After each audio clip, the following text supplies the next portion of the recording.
Ora, boa tarde a todos. Trago-vos ambientes cloud híbridos, ok? Estamos numa altura em que todos sabemos o que é cloud, ok? Todos nós temos nos nossos bolsos um telemóvel que está ligado a uma cloud da Google ou uma cloud da Apple e é algo com que já vivemos todos os dias e provavelmente muitos de vocês até estão a usar as próprias clouds híbridas sem se aperceberem, ok? Portanto, ou seja, o que é isto então de cloud híbrida? Todos já sabemos o que são as clouds públicas, ok? As clouds públicas, onde vocês têm os serviços, podem ter serviços mais as a service, como Office 365 ou como outras soluções de e-mail. E, obviamente, podem ter outro tipo de serviços, como o Lourenço estava aqui a falar, terem as vossas fotografias na cloud, ok?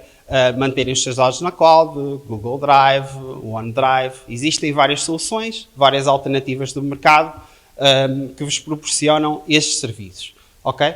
Depois também grande parte de vocês tem a vossa private cloud, ou seja, têm uma cloud dentro de portas, têm o vosso data center.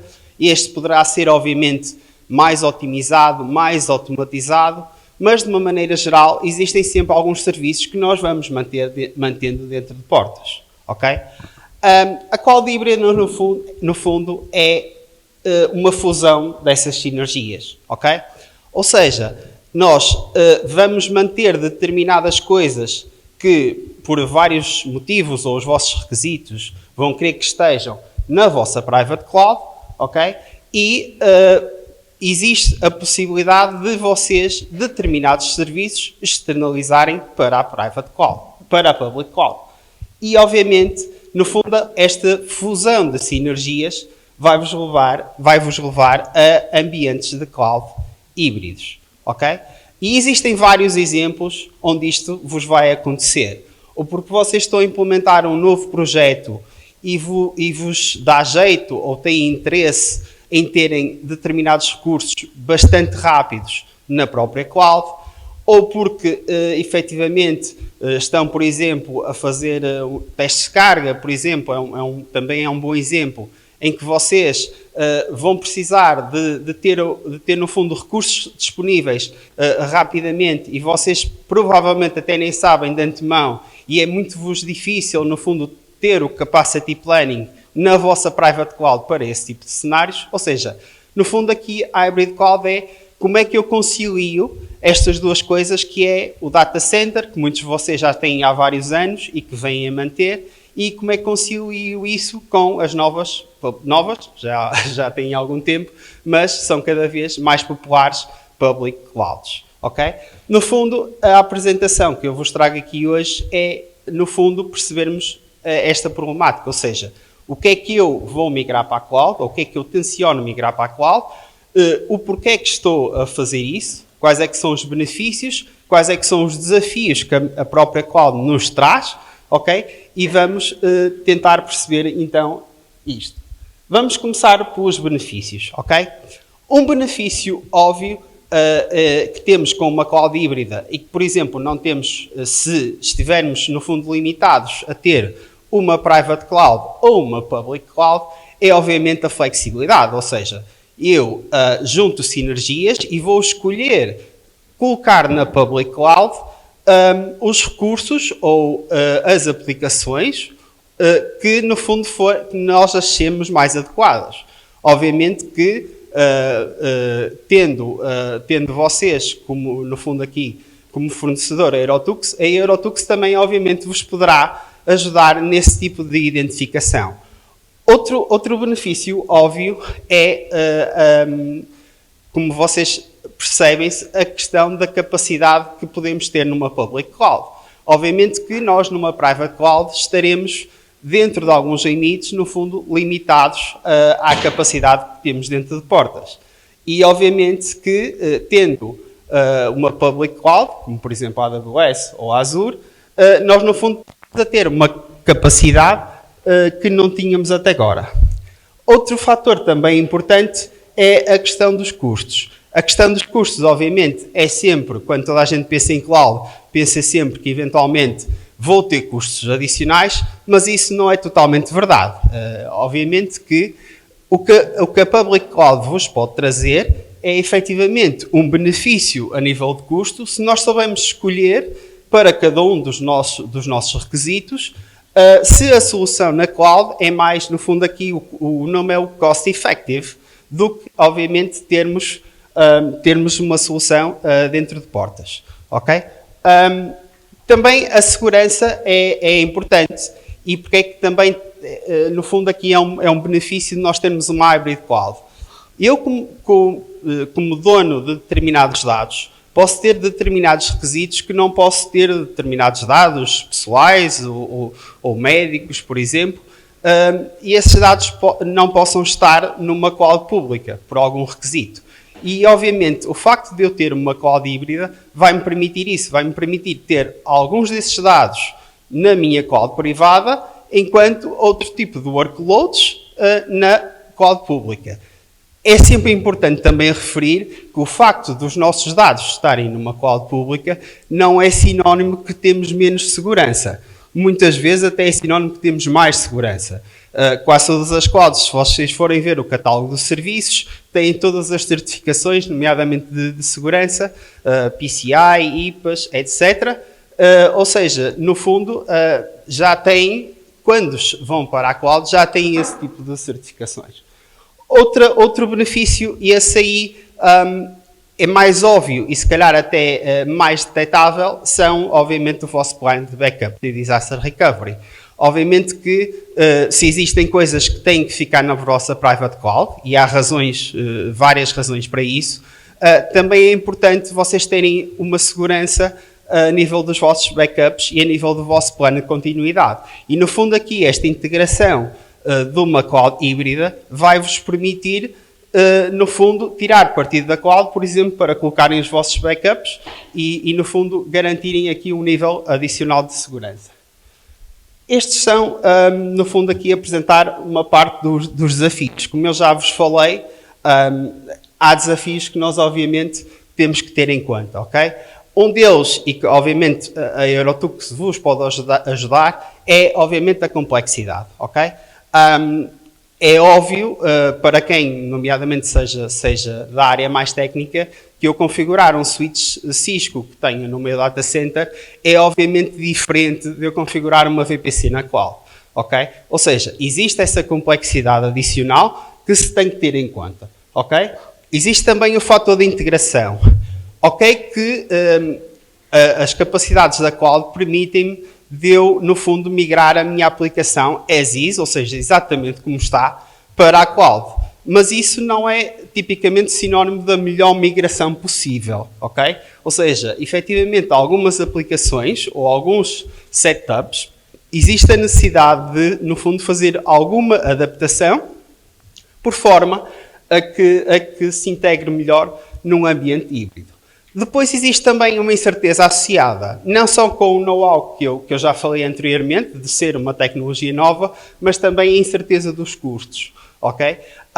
Claro que, e nós ajudamos, no fundo, as empresas a manter os custos controlados, ok? Mas é algo que, obviamente, também tem necessidade de algum planeamento e de prever, até porque há coisas que vocês, no fundo, dentro de portas, provavelmente não têm em conta, nomeadamente networking, número de pedidos, etc. E que, obviamente, na cloud terão os seus custos associados. Ok? Ok, vamos, no fundo, estivemos aqui a falar no why, ou seja, no porquê, ok? Quais é que são, no fundo, aqui os benefícios e os desafios que temos a migrar para a cloud. Então, que estratégias é que eu devo seguir se quiser, no fundo, adotar esta estratégia? Há uma que é óbvia, que é definir quais é que são, no fundo, os meus objetivos, ok? O que é que eu quero passar para a cloud?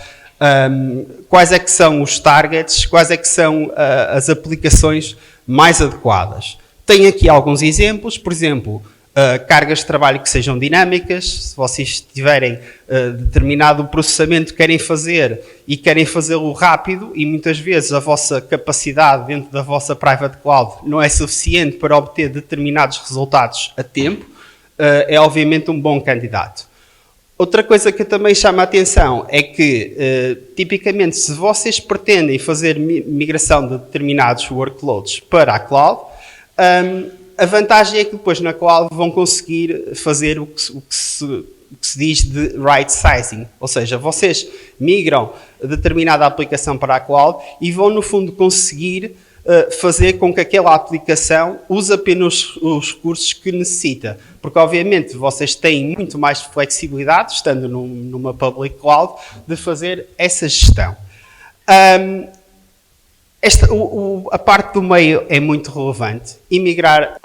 Evitar migrações de servidores um a um. Ou seja, o que é isto? Não é por eu ter um servidor dentro de portas com determinado CPU, determinada memória, determinado disco, que eu preciso exatamente daquele nível de recursos na cloud.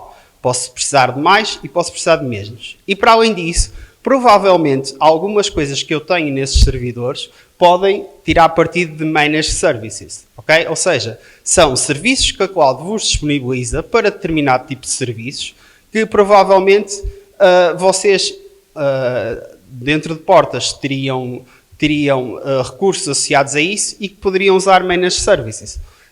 Dou-vos um exemplo óbvio. Por exemplo, vocês provavelmente dentro de portas podem ter um servidor de backups. Provavelmente na cloud usariam um serviço as a service, ou seja, não precisariam de instalar o vosso servidor de backups. Eventualmente o que aconteceria é que usavam, obviamente, um serviço já preparado para o efeito, já testado para o efeito, por forma a tirar partido dos Managed Services.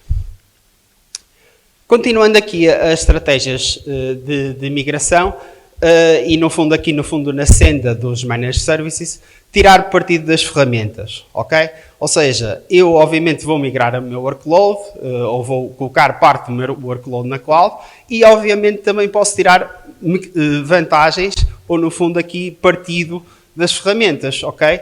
Por exemplo, eu posso obviamente continuar a ter alguns servidores dentro de portas, posso ter outros servidores fora de portas, ou seja, na cloud, e posso, por exemplo, ter um sistema de gestão de atualizações que pode estar na cloud, ok? E isto tanto está a gerir os meus servidores na minha private cloud e os meus servidores a nível da public cloud. É um serviço totalmente gerível, ok? E é, no fundo, menos uma preocupação nessa área. Também é bastante importante, a nível da migração, o uso de ferramentas de automação. Vocês devem estar, com certeza, familiarizados com ferramentas como o Terraform, de Infrastructure as Code. Obviamente que depois as próprias clouds em si também trazem as suas próprias ferramentas, como o ARM ou o CloudFormation. E aqui o objetivo é que vocês, no fundo, tenham um planeamento e que definam à partida quais é que são os recursos que querem e o façam de forma automatizada para serem mais ágeis e para, no fundo, a vossa infraestrutura estar mais estruturada, ok? E terem uma forma de reproduzir. Até porque, como falamos, um dos cenários, por exemplo, em que eu coloco, por exemplo, uma infraestrutura computacional para obter determinado objetivo, eu posso, no final, no fundo, querer destruir enquanto não estou a usar essa infraestrutura e depois, mais tarde, posso querer rapidamente voltar a construí-la conforme os meus requisitos. Vou-vos falar, então, agora a nível do planeamento de rede, também é uma parte relevante. Obviamente que, nomeadamente, se houver aqui questão de conectividade e isso for, obviamente, algo que vos preocupa, tem que ser incluído no planeamento. Ou seja, vocês têm que, obviamente, ver aqui a questão da interconectividade entre a vossa cloud pública e a vossa cloud privada, e existem várias soluções para isso, tanto dos próprios providers, que no fundo vos mitiga aqui questões que vocês possam ter de latência, ligações dedicadas, VPNs ou mesmo soluções de Zero Trust. Trago-vos aqui rapidamente 2 exemplos. Um exemplo bastante grande, na indústria farmacêutica, como é sabido todos, tem requisitos de segurança bastante rigorosos, nomeadamente tratamento de dados e etc. E como vocês veem, não é uma limitação para este tipo de indústrias usar uma cloud pública e mantendo algumas coisas dentro da sua cloud privada. E, obviamente, este cliente mantém aquele tipo de ligações que eu vos falei atrás. Temos aqui também outro exemplo, que este é o exemplo de uma PME. Este exemplo é muito caricato, porque é efetivamente uma empresa que por limitações da sua localização, que é em Moçambique, tem, obviamente, limitações na sua private cloud, nomeadamente a nível de conectividade. E como aqui estávamos a falar de um cenário em que o ERP do cliente não se tinha a certeza ainda do local final onde ia estar, ou a tecnologia a ser usada, foi colocado um ERP na Azure. Pronto, e obviamente as pessoas continuam a aceder remotamente, a aceder ao seu ERP de forma segura, usando VPNs. Pronto, muito obrigado. Se tiverem questões, estão à vontade.